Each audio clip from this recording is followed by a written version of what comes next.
Bonjour à tous et bienvenue sur ce nouvel épisode. L'année 2024 a été un désastre pour Vladimir Poutine. Son rêve de reconstruire l'empire soviétique s'effondrait déjà, mais ensuite quelque chose d'impensable s'est produit. La Russie elle-même a été envahie.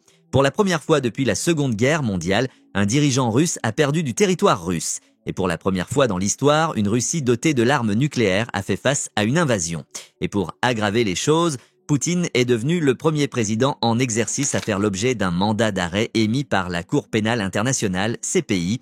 Mais il avait un dernier espoir. Si Trump revenait à la Maison-Blanche, peut-être, juste peut-être, il lui accorderait un répit, une bouée de sauvetage, une issue à cette guerre qui pourrait sauver son emprise sur le pouvoir et l'économie russe en déclin. Cependant, cet espoir n'a pas duré longtemps. Le premier tweet de Trump, après sa victoire électorale, a envoyé un message clair. L'économie russe était faible, en échec et au bord de l'effondrement. Il a averti que, à moins que Poutine ne conclue un accord rapidement, la Russie serait frappée de lourdes taxes, tarifs et sanctions. Ces mots, pas les miens. Et si une superpuissance en déclin vous inquiète, vous n'êtes pas seul. Les répercussions de ces jeux de pouvoir peuvent secouer les marchés, dévaluer les devises et affecter vos économies quand vous vous y attendez le moins. C'est pourquoi il est temps de se préparer. Téléchargez notre guide gratuit d'investissement dans la description pour apprendre à protéger vos finances avant que la prochaine crise mondiale n'éclate. Trump a présenté deux choix, la voie facile ou la voie difficile. Dans tous les cas, Poutine devait venir à la table des négociations.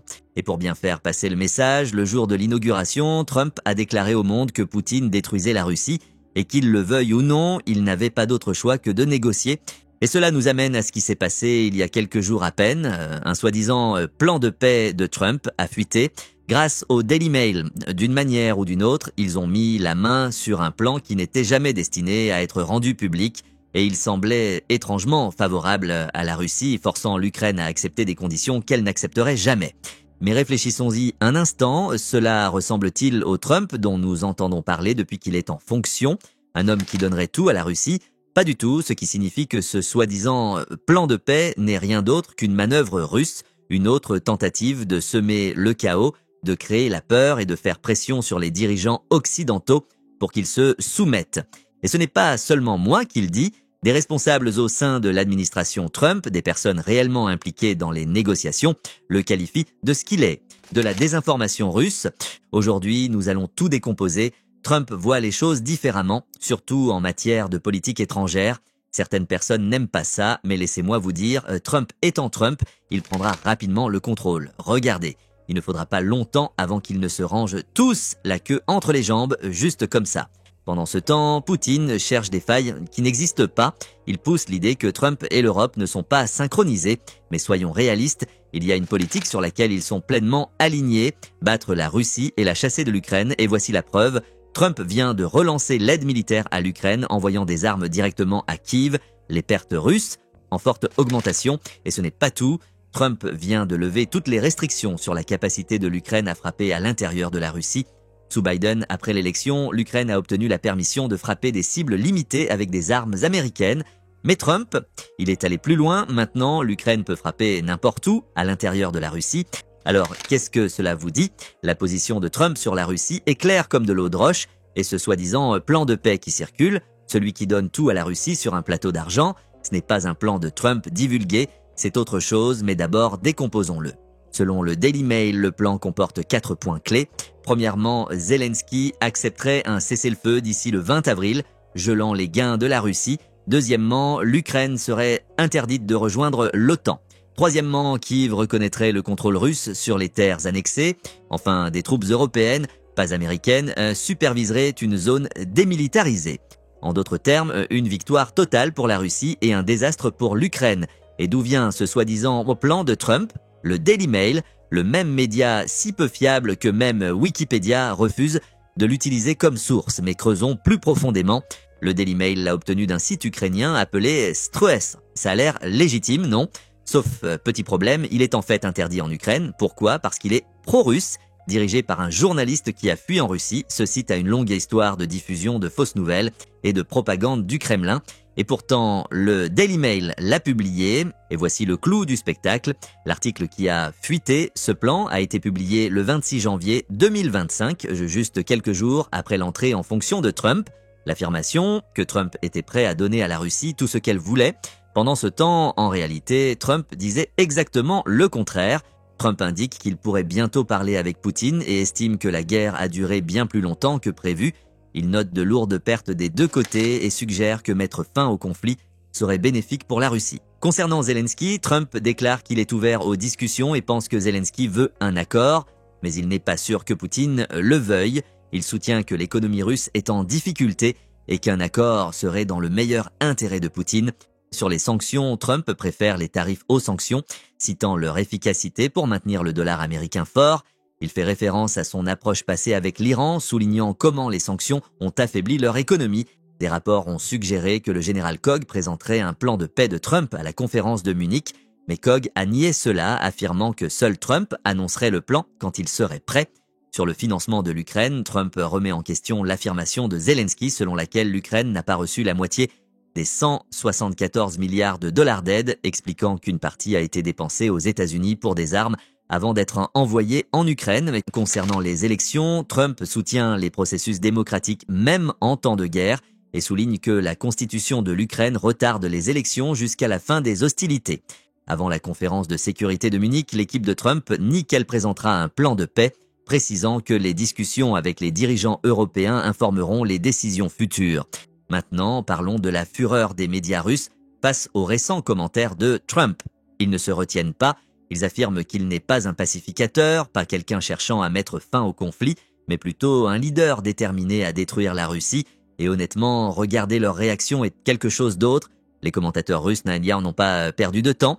L'un a qualifié Trump de facile à comprendre, mais brutalement pragmatique.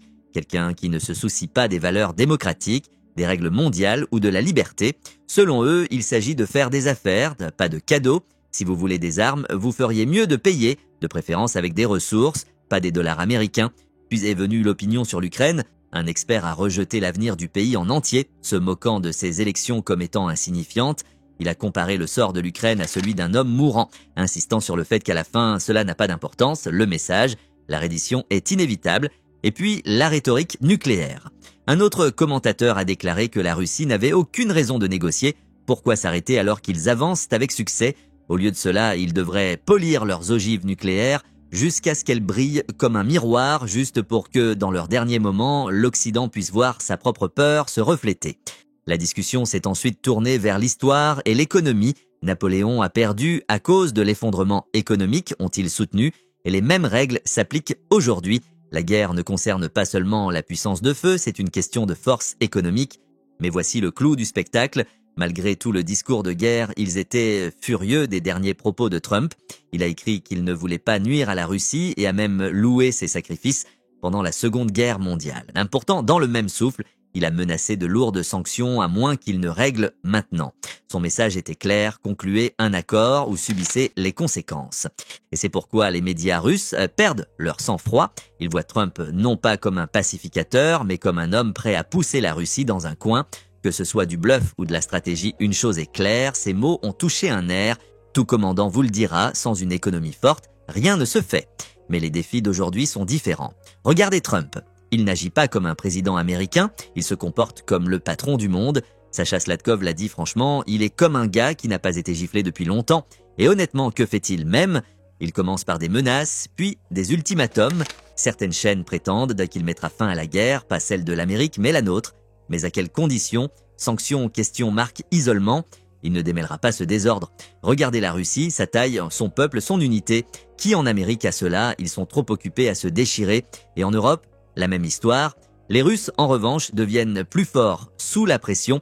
Plus c'est difficile, plus ils deviennent en colère contre l'ennemi. Pourtant, les gens repostent les mots de Trump comme s'ils étaient gravés dans le marbre. Mais pourquoi? Les discussions auront lieu, bien sûr, elles le font toujours. En ce moment, il essaie juste de gagner du levier. Classique Trump. Peut-être que notre président devrait répondre sur X, ou mieux encore, pourquoi pas un test nucléaire sur Novaya Zemlya? Vraiment, qu'est-ce qui ne va pas avec ça? Beaucoup d'espace. Bien que Londres ferait une déclaration plus forte, non, pas Londres, c'est hors de question. Mais pourquoi nous parle-t-il comme ça? Pourquoi ce manque de respect? Plutôt, j'ai parlé avec mes gars militaires et c'était une conversation ouverte. Ils ne faisaient que passer. J'ai demandé, ils ont répondu. L'un dit ceci, l'autre dit cela. Mais la paix? Avec qui? À propos de quoi? Il pousse cette idée que les Russes se battent contre les Russes. C'est un mensonge, nous combattons des traîtres, ceux qui ont tourné le dos à leur patrie, à leur foi, et nous devons gagner. Cette blessure ne peut pas être laissée à s'infecter. Le peuple le sait, ils sont unis. C'est une erreur de traiter Trump comme un clown. Le rejeter ne fait que jouer entre les mains de l'Amérique. Oui, il est flamboyant. Oui, c'est un homme d'affaires. Oui, il aime le spectacle. Mais l'Amérique a profité de la Première Guerre mondiale, de la Seconde Guerre mondiale, et elle profitera de la Troisième Guerre mondiale si nous ne comprenons pas leur jeu. Négociation ou non, une chose est claire, nous ne pouvons pas accepter ce que Trump propose. Il ne propose que des accords qui le servent, mais un rejet pur et simple, cela aussi peut être utilisé contre nous. Alors, que se passera-t-il ensuite? La Russie pliera-t-elle ou cela va-t-il s'aggraver encore plus? Les enjeux sont plus élevés que jamais et le monde regarde. Si vous voulez rester en avance sur ces mouvements de pouvoir mondiaux et comprendre comment ils pourraient impacter vos finances, votre sécurité et votre avenir, n'attendez pas. Cliquez sur le lien dans la description pour télécharger notre guide gratuit d'investissement conçu pour vous aider à protéger vos économies et à prendre des décisions financières intelligentes en temps incertain. Obtenez-le maintenant avant que le prochain gros titre ne change tout. Merci d'avoir regardé la vidéo et je vous dis à demain